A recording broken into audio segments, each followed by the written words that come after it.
नमस्कार। रेडियो सारथी 107.4 megahertz, radio सारथी.com.np सँगसँगै विभिन्न मोबाइल एप्लिकेसनहरू मार्फत गोलार्धमा एकैसाथ प्रसारण भइराखेको साँझ 7 बजेको सारथी हालचालमा यहाँलाई हार्दिक स्वागत छ।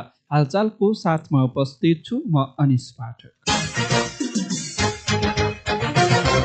सारथी हालचाल सुरु गरौँ मुख्य हालचालका शीर्षकहरूबाट।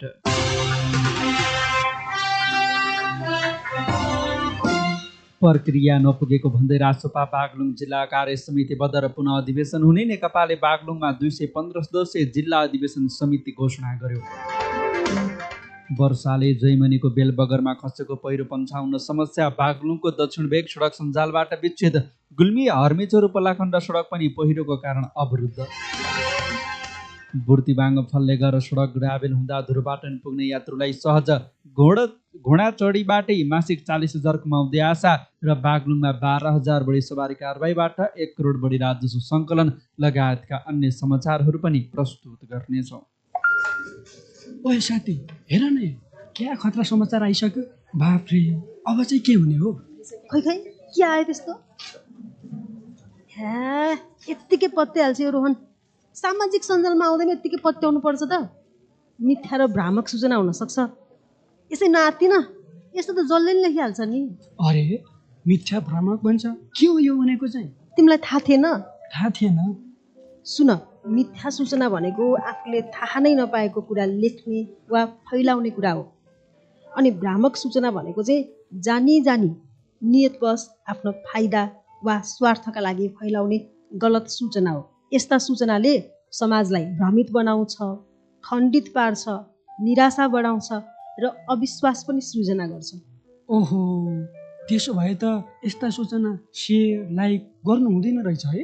हो नि, भ्रामक र मिथ्या सूचना सेयर तथा कमेन्ट के पनि गर्नु हुँदैन। सेयर गर्ने भए पनि त्यो सूचना सत्य तथ्य हो कि होइन यकिन गर्नुपर्छ। त्यसको स्रोत थाहा पाउनुपर्छ। मिति र फोटो मिल्छ कि मिल्दैन राम्रोसँग हेर्नुपर्छ। आधिकारिक माध्यम हो कि होइन त्यो पनि थाहा पाएर मात्रै सेयर र कमेन्ट गर्नुपर्छ। बुझ्यौ? भ्रामक सूचना नफैलाऊ, जिम्मेवार नागरिक बनाऊ। आधिकारिक स्रोतबाट प्राप्त सूचनालाई मात्र विश्वास गरौँ। नेपाल सरकार विज्ञापन बोर्ड। अब सारथी हालचाल विस्तारमा। राष्ट्रिय स्वतन्त्र पार्टीको केन्द्रीय निर्वाचन आयोगले बागलुङ जिल्ला अधिवेशनबाट गठन गरिएको जिल्ला कार्य समिति बदर गर्दै पुनः अधिवेशन गराउने निर्णय गरेको छ। निर्वाचन आयोगले बागलुङ जिल्ला अधिवेशन सम्पन्न भएपछि अधिवेशन सञ्चालन प्रक्रिया सम्बन्धी प्राप्त उजुरी, उपलब्ध तथ्य तथा प्रमाण र सम्बन्धित पक्षबाट प्राप्त स्पष्टीकरणको विस्तृत अध्ययनपछि अधिवेशन पार्टीको जिल्ला अधिवेशन कार्यविधि अनुसार सञ्चालन नभएको निष्कर्ष निकालेको जनाएको छ। रासोपाका 2 निर्वाचित सांसदले घोषणा गरेको जिल्ला कार्य समितिलाई रासोपाको निर्वाचन आयोगले बदर गरेको हो। बागलुङ क्षेत्र नम्बर 1 का सांसद सुशील खड्का र 2 का सांसद सोम शर्माले बागलुङको गलकोटमा भएको जिल्ला अधिवेशनबाट घोषणा गरेको जिल्ला कार्य समितिको नेतृत्वलाई केन्द्रले मान्यता नदिएको हो। शर्माले नै निर्वाचन समितिका संयोजक भएर घोषणा गरेको जिल्ला समितिलाई बदर गरिदिएको छ। सांसदद्वयले प्रक्रिया नपुर्याई जिल्ला समिति घोषणा गरेपछि विरोध भएर केन्द्रको निर्वाचन आयोगमा उजुरी परेको थियो। यो सँगै आयोगले बागलुङ जिल्ला अधिवेशनबाट गठन भएको भनेको जिल्ला कार्य समितिको घोषणा पूर्ण रूपमा बदर गर्ने निर्णय गरेको छ। साथै जिल्ला अधिवेशन पार्टीको जिल्ला अधिवेशन कार्यविधि अनुसार पुनः सञ्चालन गर्न निर्देशन दिइएको छ। आयोगका प्रमुख भुवन केसीका अनुसार नयाँ जिल्ला अधिवेशनको मिति, समय, स्थान र निर्वाचन समिति गठन सम्बन्धी निर्णय आगामी 7 दिनभित्र सार्वजनिक गरिनेछ। सोही निर्णयका आधारमा जिल्ला अधिवेशन सम्पन्न गरिने आयोगले जनाएको हो। केन्द्रीय निर्वाचन आयोगले उक्त निर्णयको जानकारी सम्बन्धित निकायहरूमा पठाइसकिएको र तत्काल कार्यान्वयन गर्न निर्देशन दिएको जनाएको छ।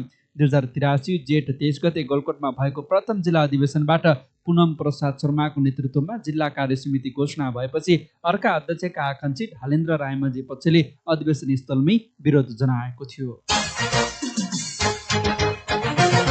नेपाली कम्युनिस्ट पार्टी नेकपाको जिल्ला स्तरीय एकता बैठक बागलुङ बजारमा सम्पन्न भएको छ। केन्द्रमा 17 भन्दा बढी घटकहरू बीच भएको एकता प्रक्रियाहरूलाई जिल्ला तहमा कार्यान्वयन गर्ने उद्देश्यले आयोजित उक्त बैठकले 215 सदस्यीय जिल्ला अधिवेशन समिति घोषणा गरेको छ। नवगठित समितिका सदस्यहरूलाई गण्डकी प्रदेशका इन्चार्ज देवेन्द्र पौडेलले पद तथा गोपनीयताको शपथ ग्रहण गराउनु भएको थियो। गण्डकी प्रदेशको सर्कुलर अनुसार आगामी कार्तिक 12 गतेभित्र जिल्लाका सबै वडा पालिका र प्रदेशको अधिवेशन सम्पन्न गरिसक्नुपर्ने निर्णय गरिएको छ। एकता बैठकपछि पालिकाहरू र वडाहरूको अधिवेशन प्रक्रियालाई तीव्रता दिइने र सदस्यता नवीकरण लगायतका साङ्गठनिक विषयहरूमा अर्को बैठकबाट ठोस निर्णय लिइने इन्चार्ज कमल घिमिरेले जानकारी दिनुभयो। बैठकमा 10वटै स्थानीय तहका इन्चार्जहरूले आफ्नो क्षेत्रको साङ्गठनिक प्रतिवेदन प्रस्तुत गर्नुभएको थियो। कालीगण्डकी करिडोरको बागलुङ खण्ड अन्तर्गत जैमनी नगरपालिका 8 छिस्तीको बेलबगरमा खसेको भीमकाय पहिरोले शनिबार बिहानैदेखि सडक अवरुद्ध रह्यो। सडक अवरुद्ध हुँदा बागलुङको दक्षिण भेग सडक सञ्जालबाट विच्छेद भएको छ। बागलुङबाट गुल्मी स्याङ्जा पाल्पा हुँदै रूपन्देहीसम्म यात्रुवाहक सवारी र खाद्यान्न बोकेर आएका मालवाहक ट्रकहरू बेलबगरमै रोकिएका छन्। सडक डिभिजन कार्यालयको समन्वयमा जेसीबी मेसिन परिचालन गरेर पहिरो पन्छाउने कार्य भने भइराखेको भए पनि वर्षाले काम प्रभावित बनेको छ। ठुलो पहिरो र जटिल प्रकृतिको भएकाले सडक पूर्ण रूपमा सञ्चालनमा ल्याउन करिब 4 दिनसम्म समय लाग्ने प्रारम्भिक अनुमान गरिएको प्रहरी नायब उपरीक्षक रामेश्वर त्वात्तीले जानकारी दिनुभएको छ। पहिरो पन्छाउन 3वटा मेसिन प्रयोग गरिए पनि निरन्तरको वर्षाले काम प्रभावित भएको जैमनीका उपप्रमुख हरिहर शर्माले बताउनुभयो। पहिरो जाँदा जैमनी नगरपालिका वडा नम्बर 8 छिस्तीको मुख्य नाका पुरै क्षतिग्रस्त भएको शर्माले जानकारी दिनुभएको छ। नाकाको निकास तथा विकल्पका लागि पनि प्रयत्न भइराखेकाले सवारी र यात्रुहरूलाई वैकल्पिक सडक प्रयोग गर्न शर्माको सुझाव छ।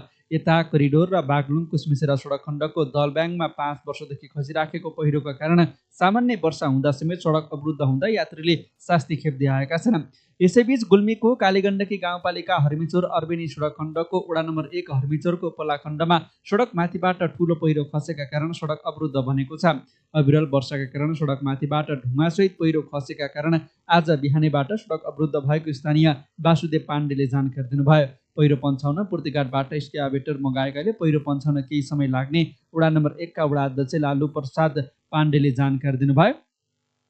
यो समाचार तयार पार्दासम्म सडक सुचारू भएको छैन। सडक अवरुद्ध हुँदा छोटो तथा लामो दूरीका सवारीहरू बिहानदेखि चल्न सकेका छैनन्। यसैबीच कालीगण्डकी करिडोरको गुल्मी खण्डमा रातको समयमा सवारी सञ्चालनमा रोक लगाइएको छ। गाउँपालिकाको सीमित स्रोतले वडा तहमा बढीमा 50 देखि 60 लाख रुपियाँ पुग्छ। त्यसैले विकासका काम गर्नुपर्ने बाध्यता छ। तर काटेखोला गाउँपालिका वडा नम्बर 8 मा भने गत आर्थिक वर्षमा मात्रै झन्डै 10 करोडको पूर्वाधारको काम बनेको छ। गाउँपालिकाबाट आएको रकममा मात्रै नभई सङ्घ र प्रदेशबाट विभिन्न योजनाहरूका लागि आएको बजेट सदुपयोग गरेर 10 करोडको काम गरिएको वडा अध्यक्ष परमानन्द कण्डेले जानकारी दिनुभएको छ। वडामा सङ्घ र प्रदेशबाट भित्राइएको 10 करोड बढेको रकमबाट सडक पूर्वाधार योजनाका काम गरिएको हो। त्यो मध्ये 6 करोड बढी रकम वैकल्पिक सडकका लागि लगाइएको छ। वडाभित्रका दर्जन शाखा पनि स्तरीय बनाउँदै विभिन्न सिँचाइका योजनासहित वडाभित्र बनेका आधा दर्जन पदमार्गको सबै बस्ती जोडेको वडा अध्यक्ष कण्डेलले जानकारी दिनुभयो। राष्ट्रिय प्राथमिकताको आयोजना सालजण्डी धुरोपाटन सडक अन्तर्गत बागलुङको बुर्तिबाङ फल्लेगर सडक खण्डमा 22 किलोमिटर सडक ग्राभेल सम्पन्न गरिएको छ। सडकको निर्माण समयमै सम्पन्न हुन नसकेपछि 4 पटक म्याद थप गर्दै 5 वर्षपछि ग्राभेलको काम सकिएको हो। 30 महिनाभित्र काम सम्पन्न गर्ने गरी विक्रम सम्वत 2078 कार्तिक 5 गते स्वच्छन्द ओम बुद्ध जैविक काठमाडौँले ठेक्का पाएको थियो। विक्रम सम्वत 2080 वैशाखमै ग्राभेल सम्पन्न गर्नुपर्ने भए पनि निर्माण कम्पनीले काममा ढिलाइ गरेपछि पटक पटक म्याद थप गरिएको थियो। गत मङ्सिरमा तेस्रो पटक म्याद थप गरेको भए पनि काम नसकेपछि गत जेठ मसान्तसम्मका लागि अन्तिम पटक 1 महिनाको म्याद थप गरिएको थियो। 25 करोड 61 लाख 31,166 को लागतमा उक्त सडक खण्ड स्तरोन्नति गरिएको सालजण्डी धुरोपाटन सडक आयोजनाका सूचना अधिकारी परीक्षा पौडेलले जानकारी दिनुभयो। उहाँका अनुसार ग्राभेल सम्पन्न भएपछि धुरोपाटन फल्लेगर सडकको यात्रा व्यवस्थित बनेको छ। निर्माण कम्पनीले सुरुदेखि नै अपेक्षा अनुसार काम नगर्दा परियोजना समयमै सम्पन्न हुन नसकेको उहाँले बताउनुभयो। सडक ग्राभेल भएपछि बुर्तिबाङ बजारदेखि फल्लेगरसम्मको यात्रा सहज भएको धुरोपाटन नौका थम्मन बहादुर घरतीले बताउनुभयो। धुरोपाटन नगरपालिकाका उपप्रमुख धनबहादुर कायतले सडक व्यवस्थित भएसँगै धुरोपाटनमा उत्पादन हुने स्याउ, आलु, सिमी लगायतका कृषि उपज बजारीकरण गर्न सहज हुने बताउनुभयो। पछिल्लो समय धुरोपाटन, बुकीपाटन र दलदला क्षेत्रमा पर्यटकको आगमन बढ्दै गएकाले सडक सुधारले पर्यटन प्रबन्धनमा समेत टेवा पुग्ने उहाँको भनाइ छ।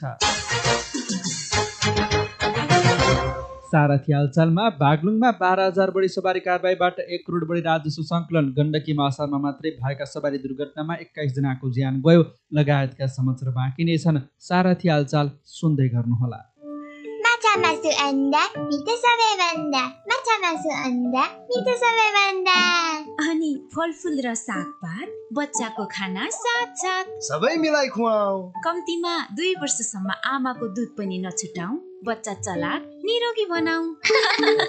हो, मैले बच्चालाई निरोगी र चलाक बनाउनका लागि 6 महिना पुरा भएपछि आमाको दुधको साथै अन्डा, माछा मासु, हरिया सागपात तथा पहेँला जातका फलफुल पनि खुवाए। तपाईले नि? साथै गर्भवती महिलालाई हरेक दिन सधैँ खाइरहेको भन्दा 1 पटक थप र बच्चालाई दुध खुवाइरहेकी आमालाई 2 पटक थप पोसिलो खाना खुवाऊ। अनुरोधक बडीघाट गाउँपालिका, गाउँ कार्यपालिकाको कार्यालय, ग्वालीचौर, बागलुङ। तपाईँ रेडियो सारथी 107.4 मेगाहर्ज, रेडियो सारथी.com.np सँगसँगै विभिन्न मोबाइल एप्लिकेसनहरू मार्फत गोलार्धमा एकैसाथ प्रसारण भइराखेको साँझ 7 बजेको सारथी हालचाल सुन्दै हुनुहुन्छ। सारथी हालचालमा यतिन्जेल हामीले रासपाको बागलुङ जिल्ला कार्य समिति बदर नेकपाले 215 सदस्यीय जिल्ला अधिवेशन समिति घोषणा गर्यो। पहिरोले सडक अवरुद्ध हुँदा बागलुङको दक्षिण भेग सडक सञ्जालबाट विच्छेद लगायतका समाचार प्रस्तुत गर्यो। अब बाँकी खबर प्रसङ्ग। बागलुङमा 1 वर्षमा 12,551 सवारी कारबाहीमा परेका छन्। जिल्ला ट्राफिक प्रहरी कार्यालय बागलुङका अनुसार आर्थिक वर्ष 82-83मा 12,551 सवारी कारबाहीमा पर्दा 1 करोड 6 लाख राजस्व सङ्कलन भएको छ। सवारी कारबाही तथा राजस्व सङ्कलन भने पछिल्लो 3 वर्ष यताकै सबैभन्दा कम रहेको ट्राफिक प्रहरीले जनाएको छ। जिल्ला ट्राफिक प्रहरी कार्यालय बागलुङका प्रमुख प्रहरी नायब उपरीक्षक सन्तोष गेवालीका अनुसार कारबाहीमा सबैभन्दा बढी कार, जीप र भ्यान परेका छन्। तथ्याङ्कका अनुसार ट्राफिक कारबाही र राजस्व दुवैमा भने यो पटक कमी आएको छ। आर्थिक वर्ष 81-82मा 15,853 सवारी साधन कारबाहीमा पर्दा 1 करोड 31 लाख 60 हजार राजस्व सङ्कलन भएको थियो। त्यसअघि आर्थिक वर्ष 80-81मा 16,378 सवारी साधनमा कारबाही पर्दा 1 करोड 21 लाख 71 हजार 500 राजस्व उठेको थियो भने 82-83मा 19 दुर्घटनामा 10 जनाको ज्यान गएको, 32 जना घाइते भएको जिल्ला ट्राफिक प्रहरी कार्यालय बागलुङको तथ्याङ्कले जनाएको छ। बिहान 5 बज्दै थियो। नजिकैको होमस्टेमा बसेका पर्यटकहरूले बोकीपाटन घुम्न घुँडा चाहिएको भन्दै फोन गरे। धुरपाटन नगरपालिका 7 की 26 वर्षीय आशा भिका हतारिँदै घुँडालाई चना र उसनीको मकै खुवाउनु भयो। पानी दिनुभयो, फापरको रोटी, आलुको तरकारी र 1 बोतल पानी झोलामा राख्नुभयो। बिहान 6 बज्न नपाउँदै घुँडा तयार पारेर उहाँ पर्यटक लिन होमस्टेतर्फ लाग्नुभयो। त्यहाँबाट पर्यटकलाई घोडामा चढाएर टोली बुकीपाटनतर्फ लाग्यो।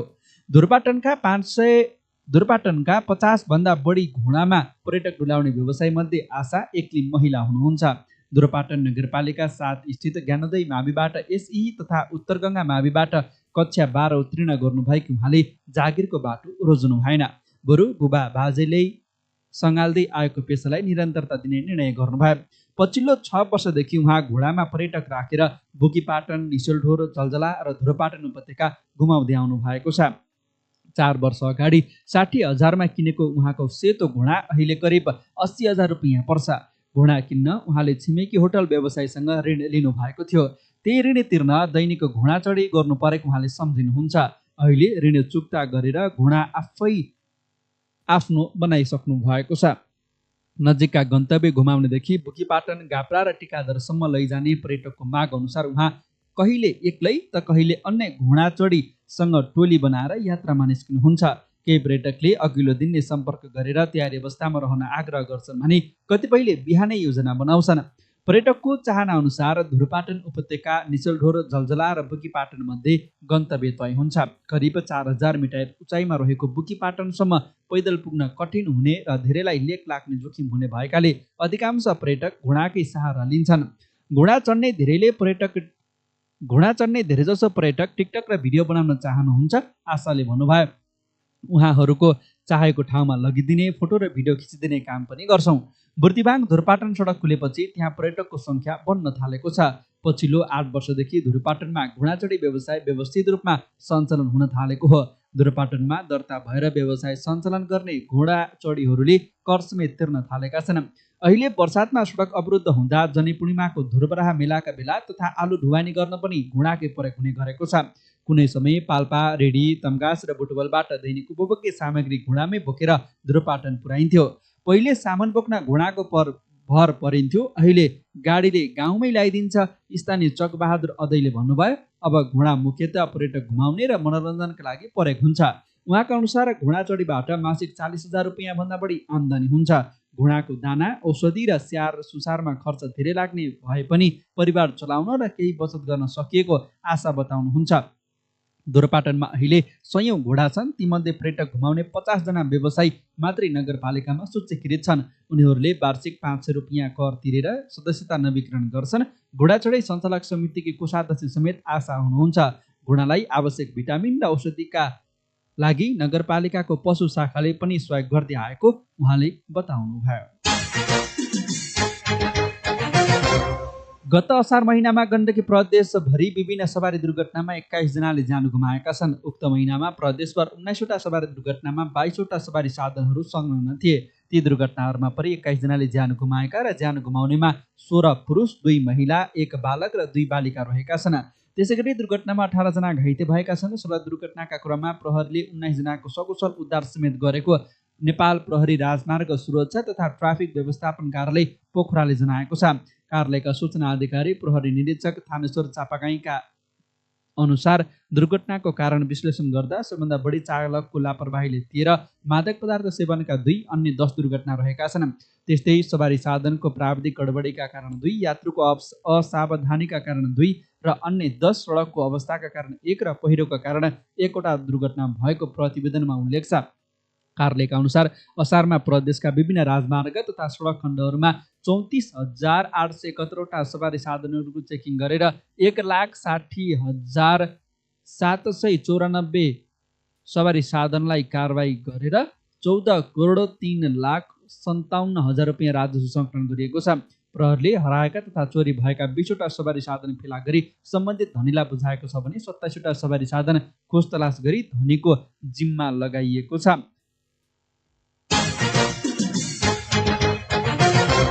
र साउनको पहिलो सोमबार आज बागलुङका शिवालयहरूमा भक्तजनको भिड देखिएको छ। बागलुङ नगरपालिका 4 उपल्ला चौर स्थित गौरीधाम शिव मन्दिरमा बिहानैदेखि भक्तजनको चहलपहल भएको मन्दिर व्यवस्थापन समितिले जनाएको छ। भक्तजनको सहजताका लागि आवश्यक सबै प्रबन्ध मिलाइएको थियो। 2058 सालमा निर्मित मन्दिरमा वर्षेनी शिवरात्रि र साउने सोमबारमा विशेष पूजाआजा हुने गर्छ। बागलुङ नगरपालिका 9 तित्याङ स्थित शिवालय मन्दिर, वडा नम्बर 4 को माईकुट स्थित शिव मन्दिरमा पनि बिहानैदेखि भक्तजनको चहलपहल थियो। काटेखोला 5 रामकोट धाममा रहेको त्रिपुरेश्वर महादेव मन्दिरमा पनि भक्तजनको भिड लागेको वडा अध्यक्ष ज्ञामनाथ कण्डेलले जानकारी दिनुभयो।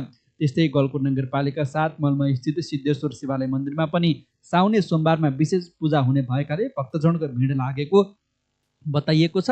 शिव भक्तले साउने सोमबारलाई पवित्र दिनका रूपमा लिने गर्छन्। साउन भगवान शिवजीसँग जोडिएको महिना हो। साउनमा शिवको व्रत र पूजा आराधना गरे फल प्राप्त हुने धार्मिक विश्वास छ। विशेष गरी महिलाहरूले साउने सोमबारलाई बढी महत्त्व दिने गर्छन्। ज्योतिष शास्त्रका अनुसार सोमबारको स्वामी भगवान शिव भएकाले यो महिनामा गरिने शिवको व्रत पूजा फलदायी हुन्छ। यसै खबर प्रसङ्ग सँगसँगै हामी साँझ 7 बजेको सारथी हालचालको अन्त्यमा आइपुगेका छौँ। बिदा हुनु पूर्व मुख्य मुख्य हालचालका शीर्षक पुनः एकपटक।